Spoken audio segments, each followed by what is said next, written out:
Did you know that St. Luke's University Health Network, based in the Lehigh Valley, Pennsylvania, has been recognized by the U.S. government as the highest performing health system in the United States for quality? You heard right. St. Luke's #1 recognition affirms our status as the top leader among the most respected healthcare providers in the nation, including Houston Methodist and the Mayo Clinic.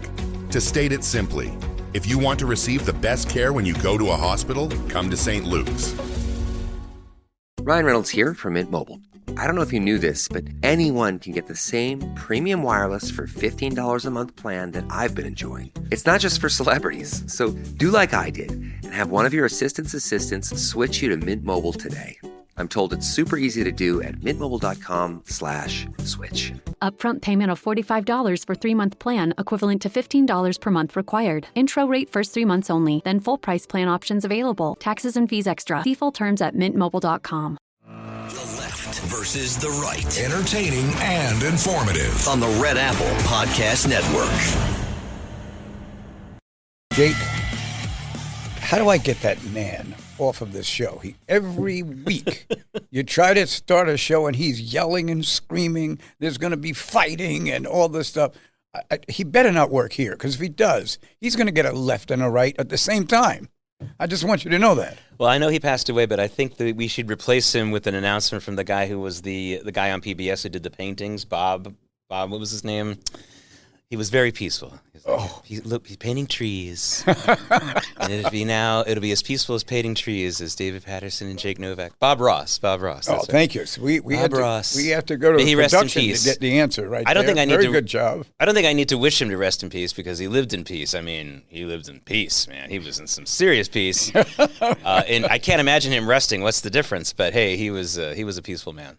So, speaking of peace, I think that President Trump made it possible for all of us to feel peaceful, because he doesn't know whether or not he's going to sell arms to the island of Formosa, the non-communist China.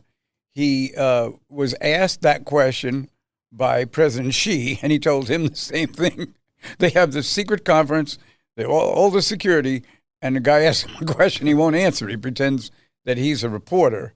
But what I would say is, looking at what's going on around the world, or looking at places like Cuba, who we blockaded, and they had on Wednesday and Thursday blackouts for almost the whole day.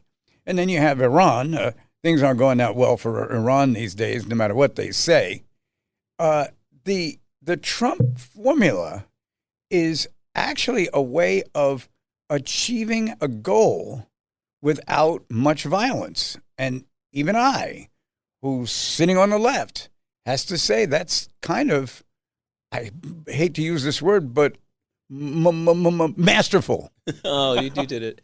First of all, you used the word Formosa instead of Taiwan. I think Taiwan, that's what I meant. The last person I heard saying Formosa was Maury Amsterdam on an episode of the Dick Van Dyke Show. Yes. So appreciate that. Thank you, buddy. One of the things I was thinking about is that one of the most consequential summits in my lifetime was 1986, when Reagan met with Gorbachev in Reykjavik. And Gorbachev's new on the scene. There's a lot of, at this point, there isn't yet that optimism about him. He hadn't started glasnost and perestroika yet, and we don't know what we're dealing with. And the two guys before him had just dropped dead fast. We don't know what to expect. And Reagan comes out of the Reykjavik summit, and it's really a downer. First of all, they interrupted the NFL games forever and a day with them just walking out.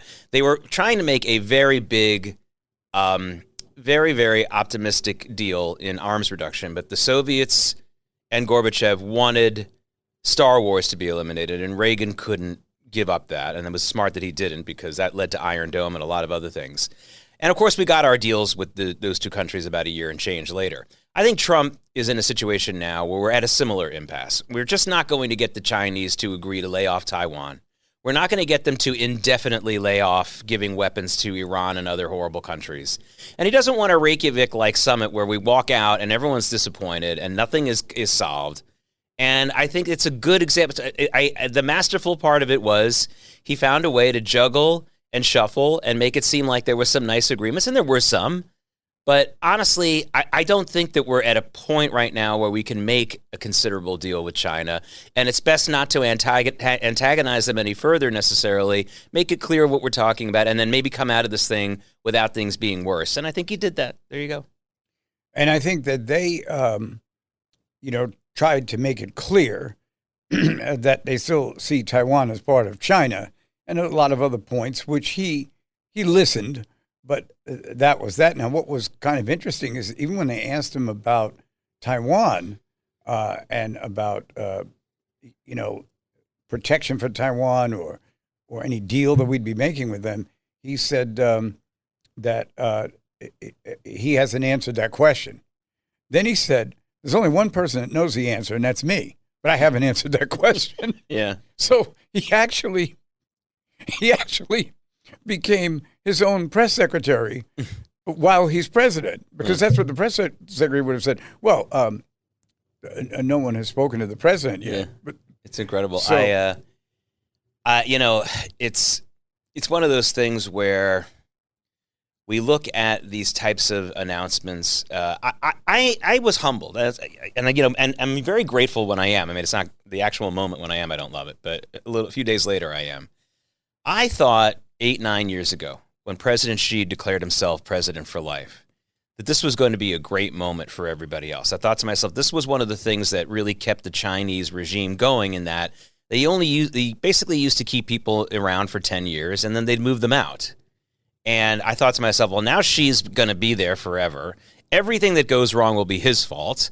The huge target will be on his back, metaphorically. I don't mean literally. I don't think anyone's going to try to kill him. And I thought that this would make him either more reasonable, actually weaker rather than stronger. That was wrong.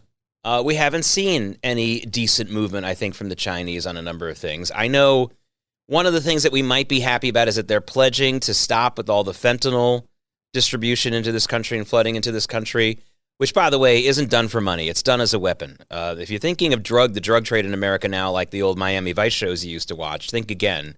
Fentanyl isn't being flooded into this country for people to make money. It's being flooded into this country for them to kill us. And I'm hoping that we got that at least. But I really thought that he would be weaker. Unfortunately, you're 100% right. Yeah, I thought he'd be weaker with this "I'm president for life" thing, which Mao didn't have, Deng Xiaoping didn't have, Hu Jintao, and here he is. Like he's not. He seems stronger than ever. I see absolutely no inkling of any internal push to get rid of him or to get him to change policies. And so I was totally wrong about that. And sometimes when I'm wrong, I'm happy to be wrong, and the result is better than what I had thought. Now I'm really unhappy to be wrong, not because of my ego, but because it seems to be a worse result. Well, I'm wrong too, but perhaps for a little different reason than you had. I just found when he first came in office, I just got the feeling he didn't know what he was doing. I mean, it just seemed that way. Mm. But, year after year, he was still there. Nobody tried to move him out. And by the time he got to, was that 2018 or 2013? Yeah, it was like 2018 when he declared himself. 2018 or 2019. Right. Yeah.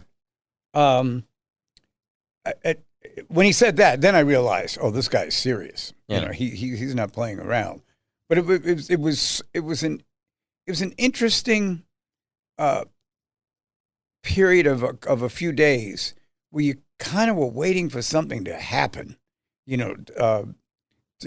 for them to both walk away from the negotiating table or have a fierce difference of opinion on something. You didn't really hear that, but I thought that the stalemate favored the United States. Mm.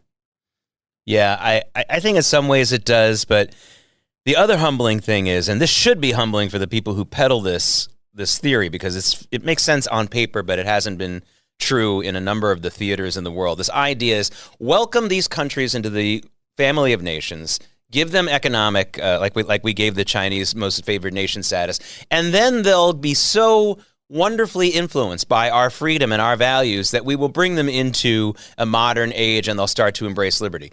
The exact opposite has happened. Our politicians, our power brokers have been looking at China and our increased interaction with them over the last 20, 30 years and said, yeah, I want that. I like that suppression. Let's get our tech companies here in this country to suppress and monitor people. The government and the powers that be have always, Governor, wanted to surveil and control the public and censor us. I don't believe this is a new thing. And our wish to come in with our technology and conduct business there, and also to dig and to find things there was, in a sense, spurred on by the government because they liked doing that to people every day before we got there. I mean, it simply wasn't possible for them to suppress the public and as much as they can now. With everyone walking around with a smartphone, we're walking around with our Big Brother screen with us all the time. It listens to us. It can do so many things to us.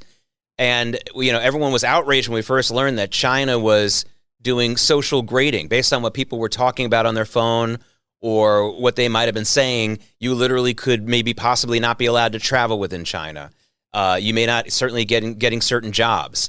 And instead of people being really in the corporate world and the political world in this country being outraged by it because people like me were, they looked at that and said, let's do that here. Wow, what a great idea. And it just goes to show that this rising tide lift all boats, or put people in the family of nations, because it's part of a fundamental misunderstanding connected to something else I've talked to you about a number of times, which is that poverty is not the reason for crime. In other words, if we bring wealth to people who are committing crimes, it's not going to change that. That's not what their poverty or that problem is not what motivated them to commit crimes. And they're probably going to raise the level of crimes they commit. In other words, they won't be mugging people on the street. They'll be tapping into people's cell phone accounts and stealing money from them. Right. And we've learned the same thing in the Middle East. The people who were committing the terrorism, it's not because they're poor. It's not. Osama bin Laden wasn't poor. The underwear bomber wasn't poor. And even if they are, some of the terrorists you might name are poor, that's not the reason. That's not the motivation. And making them wealthy and showing them how much money they have to lose, and we're learning this with Iran too. They're losing billions of dollars a week, and it's not stopping them from harassing traffic in the Strait. We're dealing with evil, fundamental evil. And there is very little rehab available for those types of people. All we can do is either lock them up, and if they refuse to stop trying to kill us, we have to kill them. And the same thing with, I'm sorry, this whole idea that economic openness is going to stop crime and get rid of evil, it's not. We want economic openness because we want people to have more opportunity. We want to stop people from starving. We want more quality of life. But if you think that throwing money at the people who might otherwise kill you is going to stop it, you really don't understand human nature. And I hope that you would take a look, maybe learn up about the mob here in this country. Protection rackets didn't stop the mob. It's what emboldened them to go further. My great-great-grandfather had a protection racket on the south side of Chicago, and within a few years, he was a big-time politician running a huge mob organization there. It didn't stop him. It only emboldened him. And he did some good things, too. We can have a whole show about him one day. But, we can. Yeah. But by the way, folks, if you're listening in, that's Jake Novak. We've been here for about 10 minutes, and I have not had the opportunity to introduce him, but after what he just said, I'm sure that one way or the other, those of you who are listening in have got to have a strong opinion about that. And there really is a lot of what I would say is criteria that backs up what Mr. Novak is saying. This has gone on for years, and there's always this sort of perception that the perpetrators are doing it because they're out of money, no one in the family has a job, that kind of thing. And there are some of them that try to do that. But there have been some criminals who committed some really incredible acts against society who came from families that were actually well off.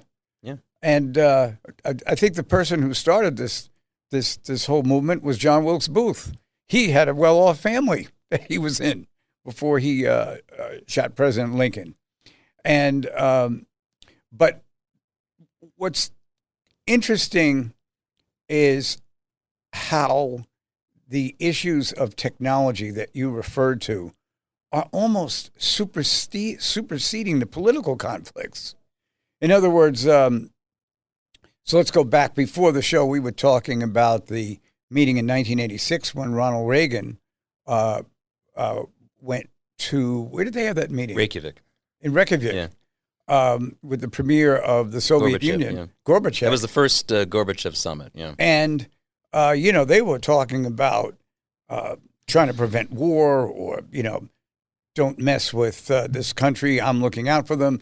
I mean, this was a real negotiation between two individuals who were both very focused on what they were trying to accomplish. Now I get the feeling, President Trump goes over there, and I was waiting for them to, announce that they were going to build a casino in China. I probably talked about it. Well, what are the islands off of, where they? I forgot the name of. Oh, Macau. Macau is where they have right. Yeah, the gambling dens. Exactly, and that has, in so many ways, changed the discussion. That it's kind of hard to grasp what the concepts of right and wrong are. We've always perceived, and I think have been right, that the times that the United States has gotten into conflict was because of wrongs that were being done, either to us or in a couple of cases to entities that we wanted to protect. But now it's hard to tell who's on the scorecard. It is more difficult because China's influence all over the world, including in the United States. I mean, I hope it didn't go unnoticed that as the summit was beginning, we had a mayor of Arcadia, California, which is a suburb of L.A., having to resign and pleading guilty to being a foreign agent for China. I'm not just talking about like a lobbyist. I mean, actually being an agent. We had the billionaire owner of the Milwaukee Bucks, Wesley Edens, having to come out and go public with the fact that a Chinese woman was blackmailing him. They had some kind of affair, and the blackmail wasn't the fact that he was married or she was married. Neither one of them were, but apparently she had some videos that could have embarrassed him. She is indicted for this because she tried to extort him for up to $1 billion. Who bails her out on $200,000 or $300,000 bail? The Chinese government paid, through an entity. I mean, the Chinese, and if you think that they're stopping at one random billionaire and one random mayor, you're crazy. I think that they've completely infiltrated the Democratic Party. We know that they had people in Kathy Hochul's office. Can't believe that they've lost their influence there completely based on some of the policies she backs. I'm sorry. Yeah, the Chinese have their tentacles in so many different places. One of the things that used to be good about that, and maybe it is good, is that when you've got your tentacles everywhere, it's kind of hard to get coordinated. You're dominating this country, you're dominating that country. You've got this corporation doing this corporation doing that. At some point, things are going to get mixed up, which is what apparently happened with Iran, more than a week ago when Iran shot at a Chinese tanker, maybe with weapons that China gave them. I mean, it's so confusing. I mean, now I'm just, the whole thing is so messed up. So I understand what you're saying about, we had clarity of positions during the U.S.-Soviet Union, the Cold War. We may not have it was scary and we didn't like it, but we really understood each other. And there were people in the CIA. And there were people in the State Department. These were people that Tom Clancy, got really close to and depicted fictionally, but got to know, who were really experts in Soviet Russia, the culture, the way things were going on, who was in power in the Kremlin and why. And we used to get really great accounts of this. After the Cuban Missile Crisis, they pushed out Khrushchev, and they said this was a harebrained scheme. This was you went too far here, Nikita. Who's going to tell us this about whatever Chinese official gets pushed out? We don't ever even find out. And I think that it feels very much like we're just trying to find our way here. And I think the Chinese are so involved in so many things that they're also getting cluttered. I want you to expand on what we were talking about. And, of course, we're talking with Jake Novak here on The Left versus the Right, and I'm David Patterson. What is the method that the Chinese and anyone else who would ever want to do this, how do you get into a governor's office, or how do you perpetrate control of one of the political parties? Like, how would you do it? I think that there's a lot of different ways. The classic way now is with the onset of the internet and the onset of electronic payments and fintech, the ability to donate to a campaign, and foreign countries, for those of you who don't know, are not allowed to do that, but they're able to do it through, it's so easy to launder, it's so easy to do it through other parties. And we have this major organization for the Democrats, Act Blue, which has openly admitted that they didn't monitor the sources of a lot of their donations. There are people I know who looked at Act Blue and found that they had in their name a number of donations had been made. Now, their money didn't go out of their, which is it's brilliant that they actually didn't take their money, because had they done that, then they would have put a stop to it, because you would have noticed on your bank statement, oh my God, where's that money gone? But there's a bunch of these phony donations in the names of real people that have been made by foreign entities. So that's one thing. And there's many other ways too. It can be. Before we get to the other ways, we got to take a break. I want to take a little break here. You're listening to The Left versus the Right. He's Jake Novak, and I'm David Patterson. And when we come back, Jake, I'm going to tell you about the only time I felt that somebody was trying to pressure me in a what could have been an attempt to pay me off. Oh. Right after this. The Left versus the Right on the Red Apple Podcast Network.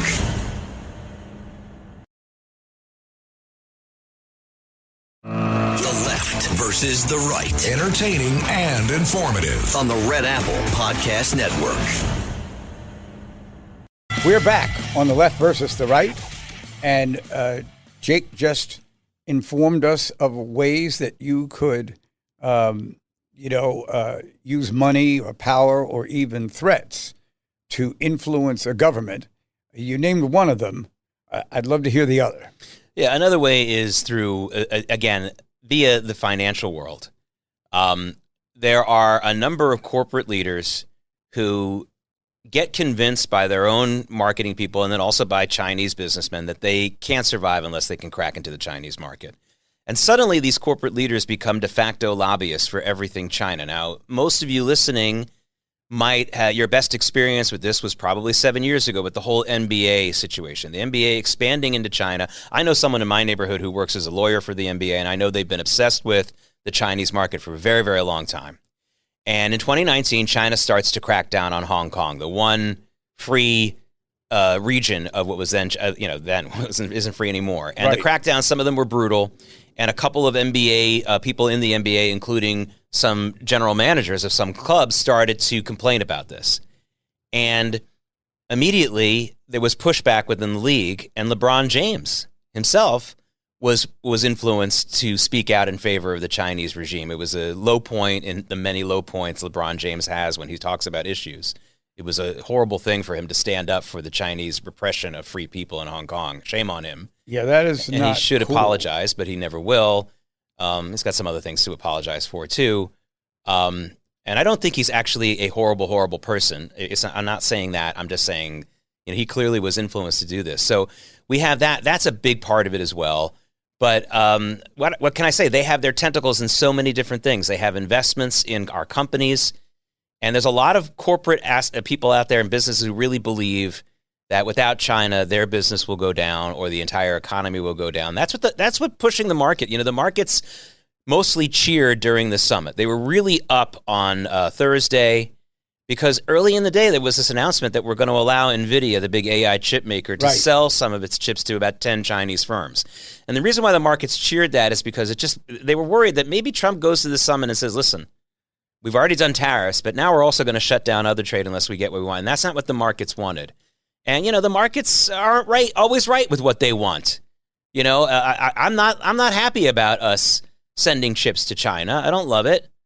But I can understand that, maybe we can have some commerce with them. We don't want to shut it. I'm not looking for an economic war right away. But it's mostly economic. Listen, there's also these honeypot things. I mean, that's what was going on with this Wesley Edens, the owner of the Milwaukee Bucks. I get random friend requests myself from Chinese nationals who are in this country, way younger than I am. I mean, I'm just not stupid. I don't respond to them. I know what's going on. But I think that's part of it, too. I think that they've got everything under the sun.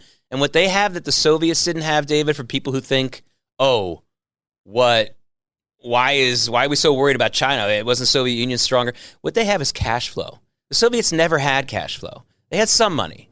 But their infiltration, their espionage was based on ideology.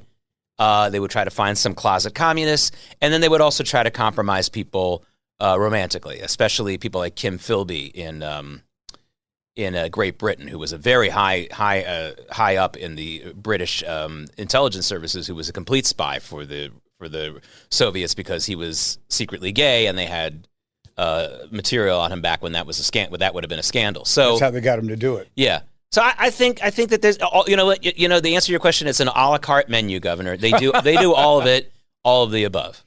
So my situation, Jake, occurred in 1986. It's my first year in the state Senate, and I was elected in a special election in 1985, and had really done more of the campaign political work for people. I'd never been a candidate, never thought I would be. But anyway, so I'm in the Senate, I'm 31, and this guy comes to see me, and to this day, I can't remember what he wanted to do, but he somehow knew that it was my birthday. So when he was leaving, he says, a little birdie told me it's your birthday. I said, yes. So he gives me this card. I said, okay, thank you. He leaves the office. I don't think I opened up the card right away because I thought it was a birthday card. Yeah. It was a birthday card, all right, but it had a check for $15,000 in it. And in 1986, I don't think I'd seen a check in my life that was higher than $1,000. Yeah. So I'm like freaking out. And I'm trying to think about what do I do? And then if I tell anyone, then they may think that I'm going to keep the $1 million and start a rumor about me, that kind of thing. So finally, I figured out I could take the check and send it to a charity. Oh, wow. In other words, I signed the check and said, I'd like you to have this. Wow. They took the money. Well, it's great that he gave you a check. That way you got the paper trail. Yeah, exactly. I thought it was going to be Knicks tickets. But then we wouldn't be talking. You'd probably be president of the United States by now if you did. Yeah, exactly. Well, I already had trouble with my Yankees tickets. So,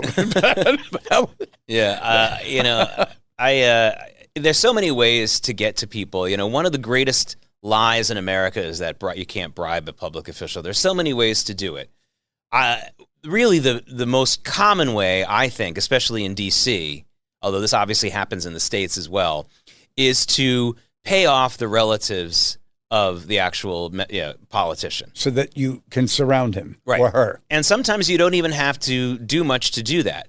One of the people who really got nailed for this, rightfully so, was Tom DeLay, who was the House Majority Leader. Yeah. And what he was doing was, you pay all these campaign donations to a candidate. Huge amounts of campaign donations. A lot of it they don't always spend on a campaign. It just sits there, right? Well, what if you hire your wife and your daughter to be the CEO and the CFO of your campaign team? You can pay them. And suddenly they get a huge salary.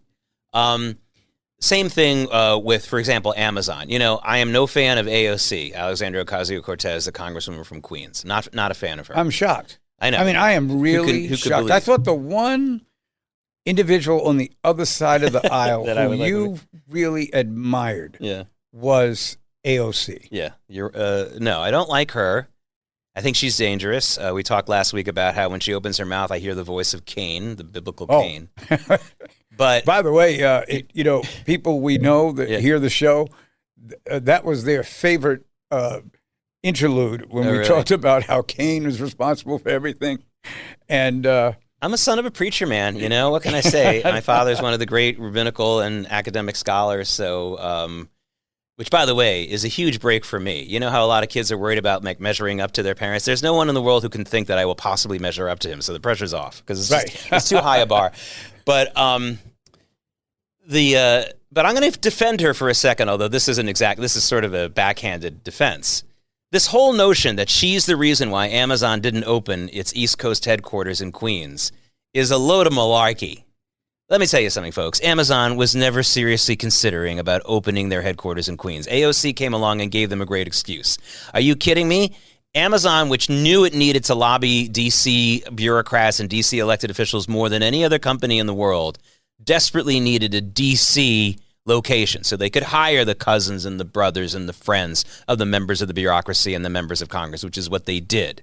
And they needed to be present there so that people who lived and worked there felt there was this was a necessity to have Amazon around. Queens was never really seriously being considered. They needed to float that out there. And AOC came in and made it very convenient for them, and there's this excuse. But if you think she's the reason why they didn't choose Queens, you don't understand how lobbying works. There hasn't been a more obvious company to break up in American history than Amazon. Google's another one. There's a few companies we really need to break up, and there's a reason why they haven't been broken up, and there's never been really a strong effort to do so. It's because they are fantastic lobbyists. They saw this well ahead of their time and knew exactly how to stop this. And that headquarters in D.C. is a big reason why, Governor. Wow. That's stunning. That is really something. And, but, when we look at this whole, it's actually a profession. The idea of changing people's minds, finding ways to get to them, and you see it in the movies, and you think it's a fantasy, but it happens in reality. Yeah, if I were an elected official, the way I would deal with lobbying is I would love to hear from people who are not actually involved in any organization, like a random. It doesn't even have to be it wouldn't have to even be my constituent, just a private citizen who really feels strongly about a particular. That's who I would listen to. And there's plenty of places to go where you can get independent information about something. I've acted in a lobbyist capacity at times. I worked for the Israeli consulate for a couple of years, working on their media. I never actually met with a congressperson or a senator or anyone in power. Never talked to one either, by the way. Not while I was working there, that is. But it would always be private citizens that I would go to for some material. For example, when I was there, it was the first of the Ben & Jerry's issues. Ben & Jerry's was trying to cut off the Israeli-based Ben & Jerry's business because when you run an ice cream business, surprise, surprise, you can't ship it across the ocean. It melts. So you need local dairies. That's true in this country, too. There have to be local dairies that you use.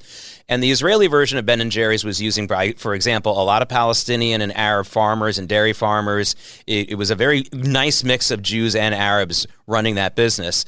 And the hateful people at Ben & Jerry's decided they wanted to cut it off. I didn't go to the National Dairy Association or any lobbyist group. I talked to people who ran grocery stores. I talked to people who were in that business. I talked to some Arabs who were in the dairy, and we spoke to them. And then I talked to some lawyers who were involved in the parent company of Ben & Jerry's, which was Unilever. And we sat down with them and we talked to them about what they could do, and we stopped that in its tracks. They're trying again now, but now Unilever's trying to sell Ben & Jerry's and get that sort of, as we say in Yiddish, off their backs. But that's what I would do. In this day and age with the internet and with the ability of people to put together a coherent argument, that's who I would like to talk to. People who do lobbying for a living. I would amend that one thing. If it's someone who's actually been working for one cause for a long time, that's okay if they're in a special organization. But for example, going to a lobbyist firm that will say, hey, what's your issue? And we'll get a guy to talk. Right. I don't want to deal with it. I don't want to deal with the K Street. And they tell you what your issue is going to be. I don't want the K Street. The K Street lobbyist is not what I would want to deal with. Yeah, that was something where I feel the same way that you did about that type of situation. And fortunately for me, when I came out as governor, no one expected me to actually, call the office and go to see the person. Then everybody in the office sees that I'm there and that kind of thing. I found that I could, when I thought something was important, I could call someone that I knew, knowing that they might not be enthused about the idea. And if they weren't, then I just left it alone. But I got a lot of invitations to go to places on behalf of other people. And somehow I just had the feeling somewhere the lines are going to get crossed and I'm going to be in trouble. It's hard. There are entrenched interests in quashing a message, making it hard for that one-on-one conversation. I mean, I think the frustration is visible, especially among people who are newly elected, that they can't really talk to the voters as much as they'd like. But maybe there's this is something where maybe technology could help. There's always people though ruining it for everyone else. I mean, to do a Zoom with constituents, there's going to be people who get in the Zoom chat who are going to disrupt, who are going to be obscene or just be annoying, and that would, I'm sure that can be monitored and that can be curated. But then you're going to also quiet some voices that you do want to hear. It's a very difficult game to play, although I guess technology can play a little bit of a role in alleviating it. So we're going to pause for a message here, Jake. And the reason we're going to pause right now is we're a little early, but I want to save as much time for our last segment because there's something about Jake Novak that you people in the audience may not know. And he will have to explain it amid all kinds of issues going on in the city right now related to, the Long Island Railroad situation and others. So let's hear from our sponsors for a couple of minutes, and we'll be back, at which point I will approach Jake with some information that I have received that he was trying to cover up, but I have received this information, and we'll see how well he responds to it. We'll be back. The Left versus the Right on the Red Apple Podcast Network.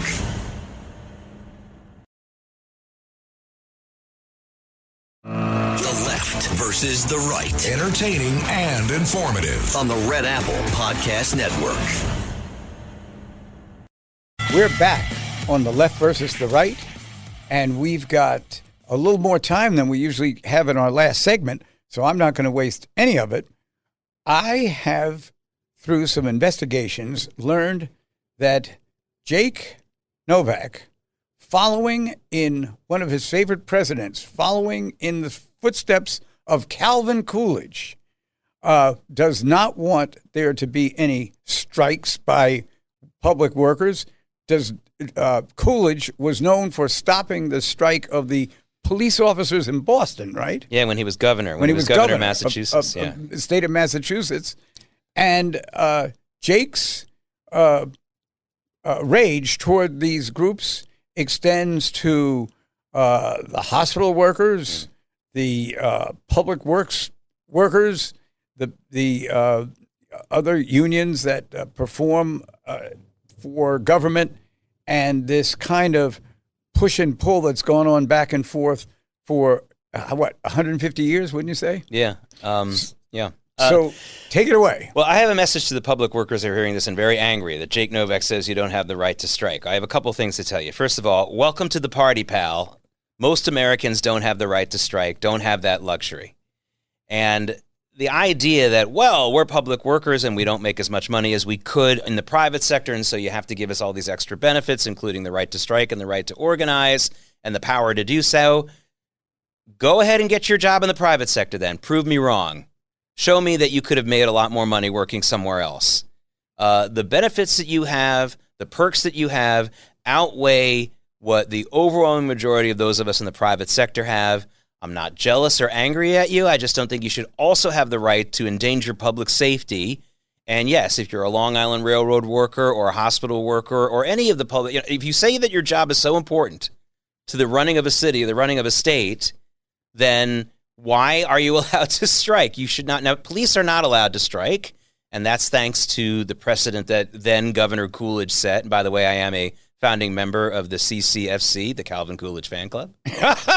Great president and a good person as well, which is a very rare combination. But the thing is, look, welcome to the party, pal. I can't go on strike. I don't have a guaranteed retirement benefit. In other words, an actual number that is on paper that is absolutely going to be guaranteed to me, because you know what? Mathematically, that's impossible. There's no such thing as guaranteed wealth, which is why states get in so much trouble, because we've promised you something that you can't be promised, not in a real world. And I think that government workers should continue to get many of the benefits they get. They should have the public the holidays off, and absolutely give them the overtime. All that stuff's important, but the strike aspect of it is beyond the pale.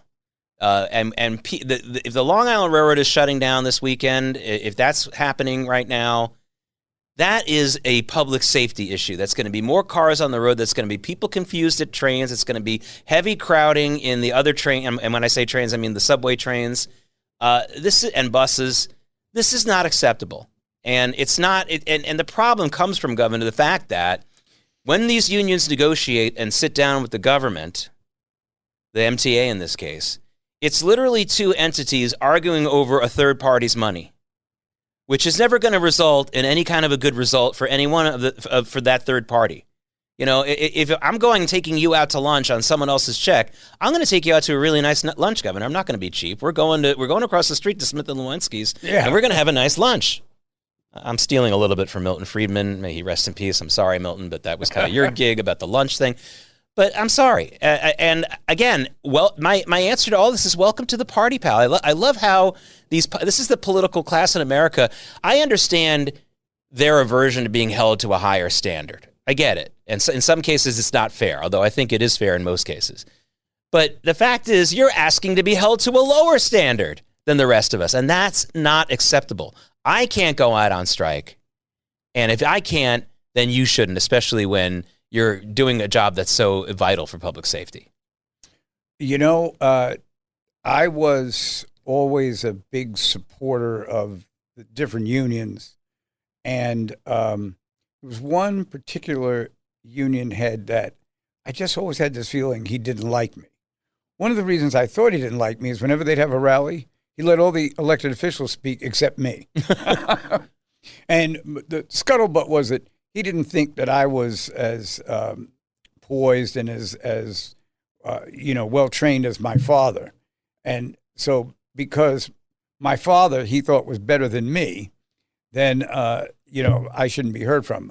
I would like to have met his father, who I think made a big mistake. It should have rolled over that night. But the point is that I really could not stand this guy in the end. Anyway, so when I became governor, he asked for a meeting with me, and he runs through, all the things that, that they need and that kind of thing. And I said, I'll be happy to help. I said, but don't invite me to any of your rallies because I'm not coming because you never let me speak. When did I not let you speak? It's amazing how people will perform for you right before your very eyes when you and they know exactly what they did.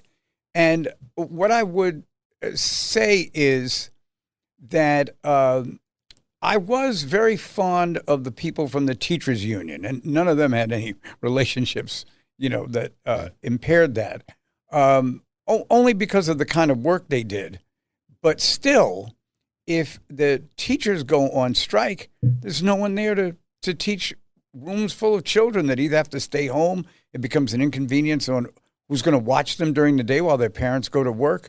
So there's a lot to be said for that thought. But I think that in the end, it was always an issue that I thought could be solved, and it never has been. Well, I've actually been remiss in only crediting Calvin Coolidge for this type of thinking. The person I really should have mentioned first is none other than Franklin Roosevelt. Now, as you know, Franklin Roosevelt massively expanded the federal government workforce with the New Deal. Huge expansion. Turned Washington, which was a really sleepy, not heavily populated town, into a big city and the whole thing. Franklin Delano Roosevelt absolutely would not allow federal workers to organize and unionize and form a union. And he made it very clear as to why. He said, if this happens, you'll have such incredible leverage over the entire country. It will put us in a dangerous situation, and we won't be able to have a real democracy. You guys will have too much power. And Franklin Delano Roosevelt's edict remained in place for quite some time. 1960, John F. Kennedy is elected president. He's elected by just a hair. More importantly, for JFK, he doesn't even have, going into 1964, which he had hoped to run again, he doesn't even have a strong, real, clear backing from the whole Democratic Party, because at this point, you've got the Southern Democrats and you've got the Northern Democrats. I mean, it's herding cats, to say the least. And he knows he's got to do a lot of things to consolidate his position. He's personally popular. including among a number of Republicans. Barry Goldwater often talked about how he really regretted not being able to run against him in 1964 because he was very close friends with JFK. Yeah. So he was personally popular. The family was iconic, but he was really worried about a number of things, including getting the Democrats to be motivated for him for 1964, these Southern Democrats. And so he and Bobby looked for things that they could do to consolidate these common ground issues that the Democrats would go for. And federal workers getting unionized was something that the Dixiecrats didn't care about one way or the other. So it was a chance for him to get these unions behind him. That opened the door for the Kennedys. Yeah. So that's it. And that's why he did it. Sadly, another thing that he did to improve his situation in 1964 didn't come until later, which was his big tax cut of 1962, which was enormously successful, which helped improve the U.S. economy enormously. Larry Kudlow has written a book about this, by the way. Good book. Helped the economy improve enormously until the height of the Vietnam War and the other spending kind of hurt the economy and put us into an inflationary spiral. But for 6 long years, we expanded our economy nicely because of the Kennedy tax cuts. So it would have been better if he had focused on that instead of just. But FDR warned us about this. He was absolutely right. And what he says about a federal organizing is true about the state and city level as well. This is not a perk of government work that I think should be allowed to remain in place. If the police can't strike, then the railroad workers shouldn't be able to strike, the hospital workers shouldn't be able to strike, and on down the line. There are other perks that you get that are wonderful if you're in public service, and the right to strike should not be one of them. And FDR said it first, and Calvin Coolidge said it at the city level. But FDR and Calvin Coolidge can't be wrong. I mean, that's a pretty strong team right there. It is. John F. Kennedy, elected 1960. What if his parents waited and had him maybe 6 or 7 years, like 3-4 more Kennedys down the road? So now he runs for president in 1980. He would have been 63. So, yeah, right. Not too old. Yeah. Exactly. Yeah. So that being the idea, what would people have thought of him governing in the 80s the way he governed in the 60s? I mean, you're absolutely right. A lot of things he did, you would think a strong right-wing conservative would have done. And no one criticized him, really. Yeah, wow, you've really opened a great can of worms there. I'd rather have a better metaphor, maybe a can of gold. It's really a great discussion because, first of all, I would instruct everyone, and you can read his entire inaugural address if you go to the memorial, his grave at Arlington National Cemetery. Man, it's a hardcore anti-communist, the Soviets are crap kind of speech. It's it's hardcore, fire-breathing stuff. So that's A. B, his presidency can absolutely be split into 2 parts. The part where his father can still speak, and the part after his father's stroke and can no longer call him 16 times a day and bother him. Right. And I asked Larry Kudlow about this when he had the party to launch the book about the Kennedy tax cuts. And I said, Larry, I couldn't help but notice that Kennedy's tax cut proposal came after Joe's stroke. And he said, I hadn't thought about that, but you're right. It probably wouldn't have happened if Joe had still thought he was running the government. Yeah. So that's another thing. John F. Kennedy also had an incredible, contrary to what you saw in the movie JFK with Kevin Costner, some parts of it were okay. But the idea that JFK was some kind of pacifist is also wrong. What is correct about him, though, is that he became enamored of the idea of a smaller military filled with commando units that could do the work of a much larger military. He was very much a student of what was going on in Israel. His brother Bobby was a huge fan of the state of Israel, and they were enamored of what Ariel Sharon was doing with these small commando groups. And so that's why it's because of Kennedy that we have the Navy SEALs and groups like that. He wanted that to be a bigger part of what our military was and draw down the large side. We probably would have gotten rid of the draft earlier had he lived and things like that. There's a lot of other examples of this. But as you may or may not know, Ronald Reagan instructed his speechwriters and some of his policymakers, including Larry Kudlow, who was working for Reagan at the time, to absolutely draw on Kennedy's examples as much as possible, and more than just on tax cuts. Right? Reagan was a huge fan of Kennedy. He voted for Kennedy. He often mentioned that was the only Democrat he voted for after he became a Republican. And John F. Kennedy's failures, to me, the biggest failures are the one I mentioned before, allowing federal workers to unionize, which I think spirals this country into a debt we'll never be able to pay. The Cuban Missile Crisis, Bay of Pigs, I don't think those are inexcusable mistakes, because both of them kind of ended up, Bay of Pigs didn't end up well, but I don't really think there was any chance that was going to go off well. I think his biggest mistake, though, was not understanding what LBJ understood, which was he should have, instead of trying to placate the Southern Dixiecrats, worked on a drip, drip, drip of civil rights, which what LBJ did when he was the Senate Majority Leader in 1957 with the initial Civil Rights Act.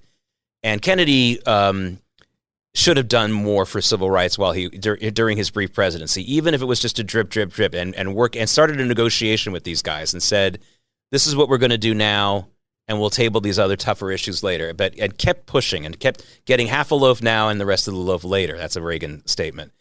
Jake, I was reading about Martin Luther King, years after this, and he was quite edgy about going to see President Johnson. He knew he was a Southerner, but he thought, he wasn't sure exactly who he was going to favor.